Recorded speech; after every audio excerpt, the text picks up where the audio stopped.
Henry, James, and Gordon were miserable. They had been shut up for several days for being naughty and longed to be let out again. At last, the Fat Controller arrived. "I hope you are sorry," he said, "and understand that you are not so important after all. We have a new tank engine called Percy who helps pull coaches, and Thomas and Edward have worked the main line nicely. But I will let you out now if you promise to be good." "Yes, sir," said the three engines, "we will." "That's right, but please remember that this no shunting nonsense must stop."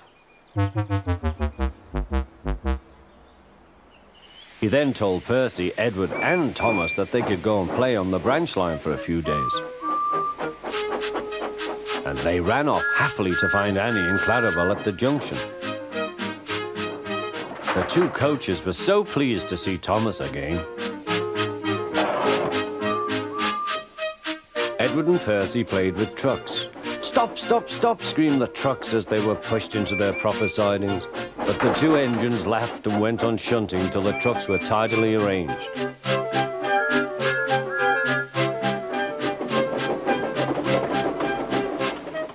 Next, Edward took some empty trucks to the quarry. Percy was left alone. He didn't mind that a bit. He liked watching trains and being cheeky to the other engines. "Hurry, hurry, hurry," he would call, and they got very cross.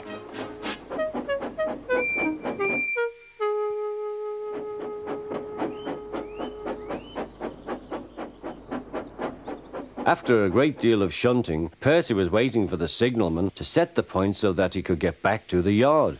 He was eager to work, but was being rather careless and not paying attention. Edward had warned Percy, "Be careful on the main line. Whistle to the signalman you are there."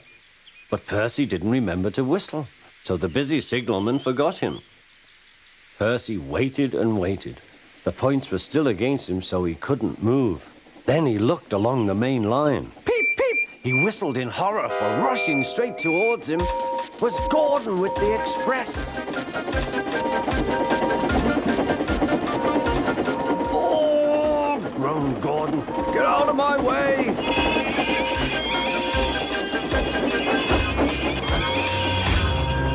Percy opened his eyes. Gordon had stopped with Percy's buffers a few inches from his own.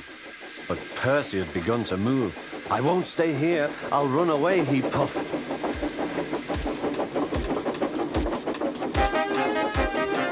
He went straight through Edward's station and was so frightened that he ran right up Gordon's hill without stopping.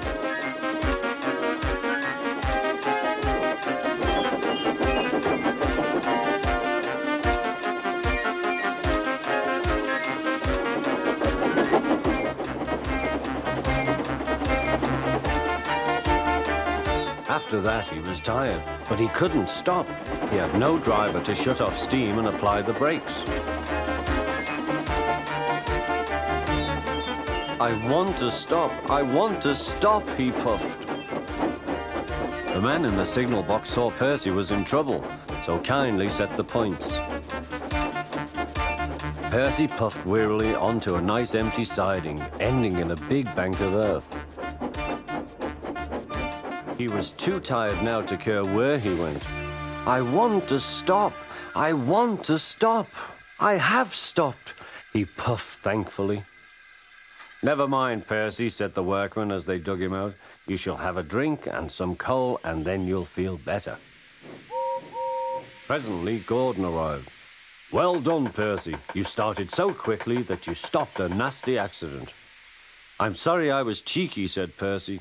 "You were clever to stop." Then Gordon helped pull Percy out from the bank.